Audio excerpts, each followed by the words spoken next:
ஒவ்வொரு வாரமும் ஒவ்வொரு ஊரில் மருத்துவ முகாம், மக்கள் பாராட்டும் மகத்தான சேவை. கும்பகோணம் பாமா சுப்பிரமணியன் மருத்துவமனை, ஸ்ரீ நாராயணி நிதி நிறுவனம் இணைந்து ஒவ்வொரு வாரமும் ஒவ்வொரு ஊரில் சிறப்பு மருத்துவ முகாம் நடத்தி வருகிறது.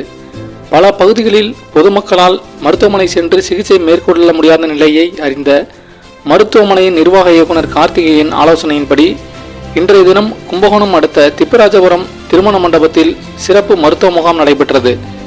இம்முகாமில் டாக்டர் ராமானுஜம் மற்றும் 10க்கும் மேற்பட்ட மருத்துவ உதவியாளர்கள் கலந்து கொண்டு 55க்கும் மேற்பட்ட பயனாளிகளுக்கு சர்க்கரை நோய், இரத்த அழுத்தம், இருதய நோய், தைராய்டு போன்ற பிரச்சினைக்கு ஆலோசனை மற்றும் சிகிச்சை அளித்து தள்ளுபடியில் மருந்து மாத்திரைகளும் வழங்கினர். முன்னதாக பாமா சுப்பிரமணியன் மருத்துவமனை மற்றும் ஸ்ரீ நாராயணி நிதி நிறுவனங்களின் நிர்வாக இயக்குனர் கார்த்திகேயன் மருத்துவ முகாமை துவக்கி வைத்து அப்பகுதி முக்கியஸ்தர்களுக்கும் மருத்துவர்களுக்கும் பொன்னாடை அணிவித்து கௌரவித்தார். டெல்டா மலர் செய்திகளுக்காக திப்பராஜபுரத்திலிருந்து சரவணன்.